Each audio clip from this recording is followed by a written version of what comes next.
this week's Technique Tuesday video, I'll demonstrate how to graft in stockinette stitch when the pieces to be grafted were knitted flat. As always, if you'd like to jump right to a specific point in the video, there are direct links down in the description. Now, there are various scenarios in which you might be grafting stockinette fabric. Whether you are knitting flat or in the round, joining two pieces knit separately, or joining two ends of the same strip of fabric. In each scenario, the steps are identical for most of the process, except for the initial and final steps. Today, I'll be demonstrating how to graft together the live stitches of stockinette fabric that was worked back and forth. Let's get started. So we have two different scenarios here. In this scenario, we have two separate pieces of fabric, and both of them have a set of live stitches. And we want to join those live stitches with a graft.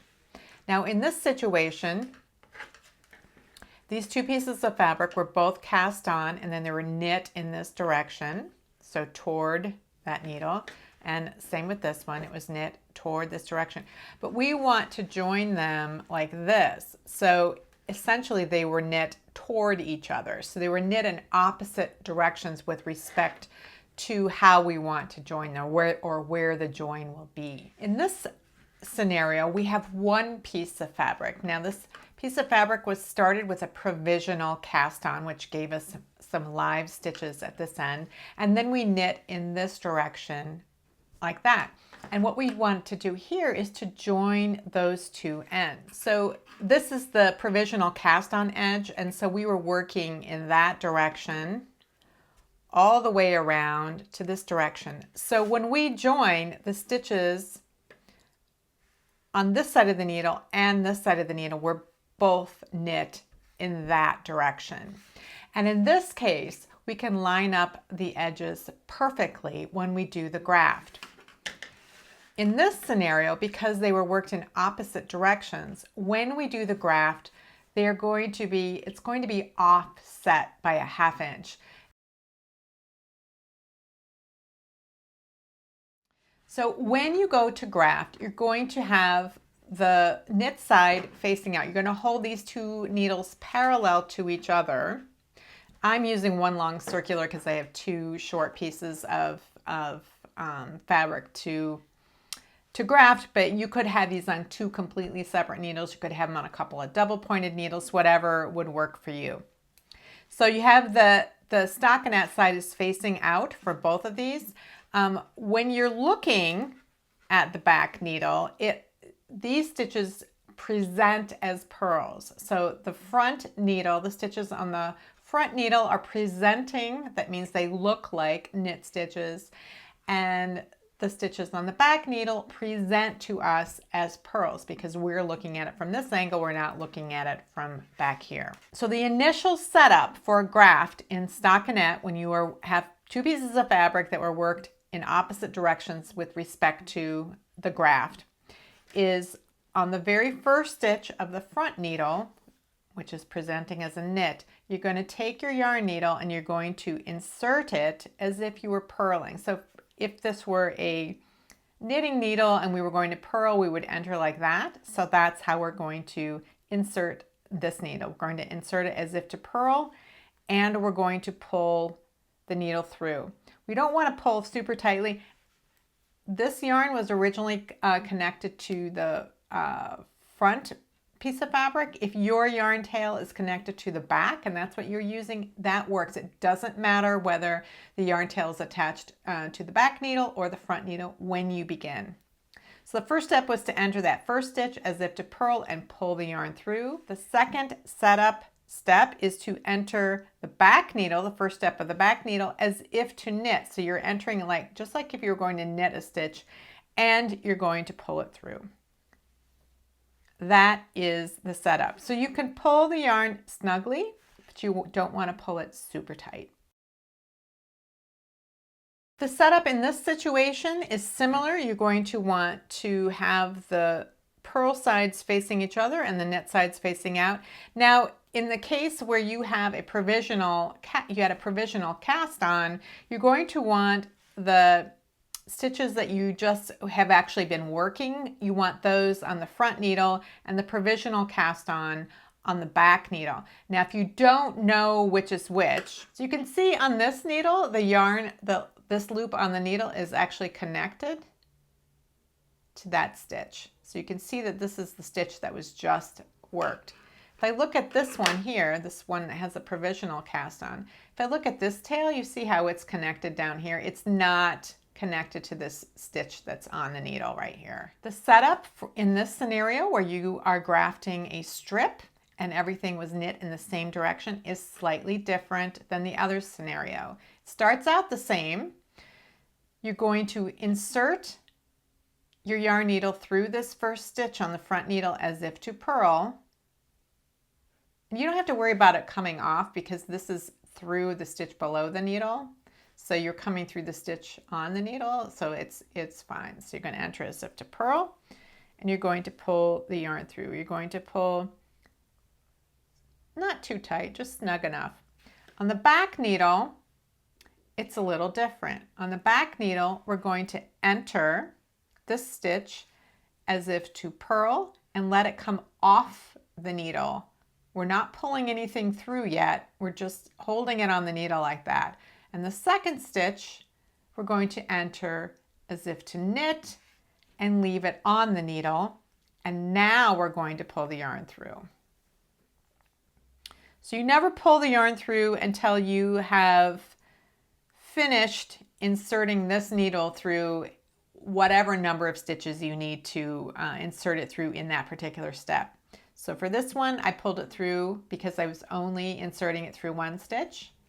For the back needle, because I inserted it through a stitch that I let come off, and then I inserted it through the second stitch. I waited until I had gone through the second stitch before I pulled the yarn through. But that completes the setup. The yarn is currently attached to the back needle. That means the next step will be worked on the front needle. And from now on, we're going to be working with pairs of stitches. We're going to be going through 2 stitches each time. The first stitch, we're going to insert as if to knit and let it fall off the needle. And then the second one, we're going to turn the yarn needle and come through as if to purl. Now we can pull the yarn through. You want to make sure that this yarn stays below these 2 needles. We don't want to pull too tightly because we can adjust the tension later. If we pull it too tight, it's really hard to add yarn later. It can be done, but it's hard. Now we come to the back needle. We're going to enter as if to purl and let this stitch come off the needle. We're going to enter as if to knit and leave it on the needle. And now we pull the needle through. So I want to give you some tricks about how to remember what you're supposed to do next, especially if you get interrupted or confused. So the yarn is currently coming out of the back needle. That means we just finished doing something on the back needle, and now it's time for the front needle. The front needle stitches are presenting as knit stitches. So we're always going to insert through and have a stitch come off, then insert through the second stitch and leave it on the needle. When the stitches are presenting as if to knit, we insert as if to knit and we let it come off. And then we insert as if to purl and leave it on. So we can say knit off, purl on. And again, we want to snug it up, but not too much. Now we can see the yarn is attached to the front. That means our next step is to work on stitches on the back. These stitches present as if to purl. So here we're going to purl off, knit on, or insert through the second stitch as if to knit.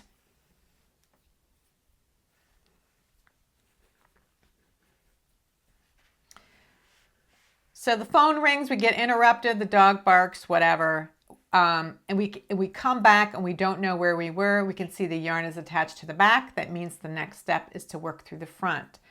These look like knit stitches. That means we're going to knit off, insert as if to knit and let it come off the needle.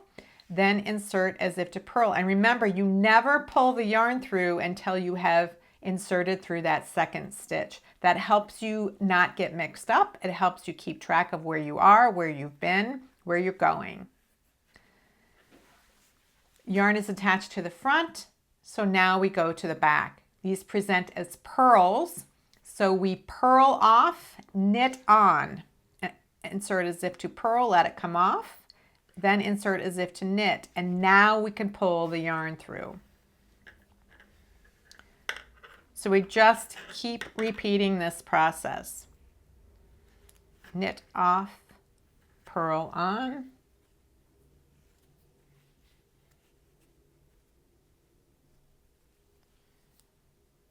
purl off, knit on.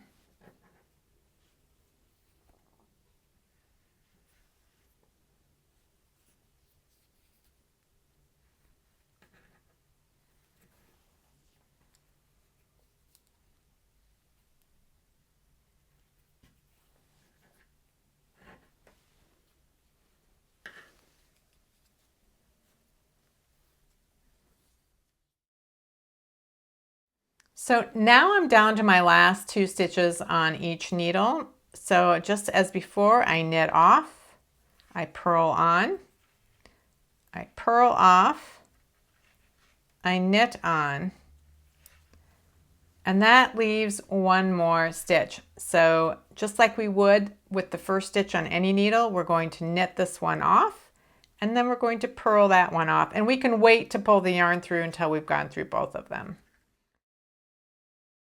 So now we're approaching the end, and you'll see that I've just finished off the back. I've got 2 stitches in the back and 3 off the front, and that's because of the way we did our setup, where we pulled a stitch off at the very beginning on the back needle, but not off of the front needle. So you're always going to have, if the yarn is connected to the back, you are going to have 1 stitch more on the front needle than the back needle when you are working in this situation where you're joining a strip like this. So I'm going to finish up now. I'm going to knit off, purl on, purl off, knit on. So once again, I'm going on the front, knit off, purl on, and now we have the last 2 stitches. So what would I always do on this back stitch? I would always purl off, and on the front stitch I would always knit off, and that will finish it. Now what you can see here is that I have a graft, but the tension is wonky, and that is okay. The next step will be to correct the tension. So we will fix the tension on this, but I just wanted to show you that this edge is perfectly even over here. On this edge, we've got the original provisional cast on tail, and then we've got the tail here. So we can smooth this out a little bit more later after we correct this tension. So what you'll see here is that you can see these 2 edge stitches that are knits, but then you see how kind of merges in here. Like you can see the second stitch goes completely up, but on the edge we have a half a stitch right here, but we have a full stitch over here. So that's the half stitch jog. It's still pretty smooth, but there is an offset. Now you can see here that I don't have perfect tension, and this is the time when you go back and fix your grafting tension. So in order to fix the tension, I just used my needle, and I'll come through kind of 1 leg at a time to correct the tension, and then I go to the next stitch, lift that one up, and I'm just trying to get them to each match, and so I go all the way across toward the yarn tail.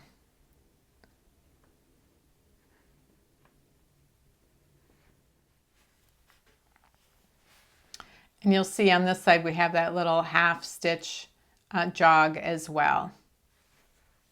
You can improve the look of the join at this end by taking the cast on thread and then inserting it down through the center of the last stitch across from it. You can improve it a little. It's not, you're going to have to weave in these ends, and again, this edge is likely not to remain exposed. It's probably going to be picked up for some purpose if you're working in a scenario where you're working just in stockinette stitch. The half stitch jog is unavoidable when grafting two pieces that were worked in opposite directions with respect to the graft, but it's completely avoidable when grafting two pieces worked in the same direction, provided you work the correct setup steps. In the next few weeks, I'll demonstrate other grafting scenarios, such as grafting garter stitch and grafting in the round, so keep an eye out for those videos. Thanks for watching, and I'll see you next week.